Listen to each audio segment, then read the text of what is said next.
यह एक असली बात है। 5 गोताखोरों ने गोताखोरी की घंटी में पाइप का मुंह खोला। भारी दबाव अंतर के कारण पाइप का मुंह एक ब्लैक होल की तरह है। उन्हें अपने उपकरणों से चूस कर लिया। सौभाग्य से वे ऊपर रुक गए। समुद्र पूरी तरह से नहीं भर गया था। सांस लेने के लिए अभी भी कुछ ऑक्सीजन बचा है। जब 5 लोग जागरूक हो गए तो 2 साथियों ने टक्कर से हड्डियां टूट दी थी। बाकी को विभिन्न डिग्री के घूर्णन थे। मिश्रण से भरे एक अंधेरे पाइप का सामना करना मृत्यु का इंतजार करने से लड़ना बेहतर है। उनमें से एक ने यही कहा था। इसने हताश माहौल को आशा दी और इसलिए उन्होंने अपनी चोटों को सहन किया। वे पलपन की तरह आगे चल गए। 1 घंटे बाद क्रिस ने महसूस किया जल स्तर ऊपर चढ़ रहा था और आगे बढ़ने के लिए उन्हें गोता लगाना अनिवार्य था। उनका डाइविंग उपकरण लापता था। परिस्थितियां भयावह थीं क्योंकि आगे की यात्रा की लंबाई अनिश्चित थी और उनके 2 साथी घायल थे। पानी में एक भूल उन सब की मृत्यु का कारण बन सकती थी। क्रिस ने अकेले गोते की योजना बनाई और आश्वासन दिया कि अगर वह सफल होता है तो किसी को उसकी सहायता के लिए भेजेगा। असफलता का मतलब उसकी मौत थी। क्रिस को घुटन सहनी पड़ी। वह वायु से भरे दूसरे कक्ष तक पहुंचा जहां उसने पाया कि नली समुद्री जल से भर गई थी। छोटे विश्राम के बाद क्रिस ने गहरी सांस ली और फिर पानी में गोता लगाया क्योंकि उसके फेफड़े में ऑक्सीजन का स्तर गिर रहा था। क्रिस दर्द से जूझ रहा था पर उसे संजीवनी मिली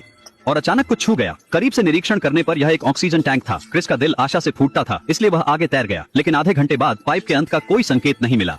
ऑक्सीजन खत्म हो रहा था। शायद यह भाग्य था। उसे एक और सिलेंडर मिला। तेल मिश्रण की गंध को नजरअंदाज करते हुए वह ट्यूब को अपने मुंह में डाल देता है। वह अंधेरे में घूमता रहता है और 20 मिनट या लगभग के बाद क्रिस यह देखकर आश्चर्यचकित हो गया कि वह मोड़ से गुजरने के लिए पाइप पर चढ़ गया। वह चिंता और उत्साह के मिश्रण के साथ ऊपर की ओर चला गया। एक बार फिर सफलता या असफलता। क्रिस के सतह पर आने के तुरंत बाद वह अपनी पूरी ताकत से मदद के लिए चिल्लाया।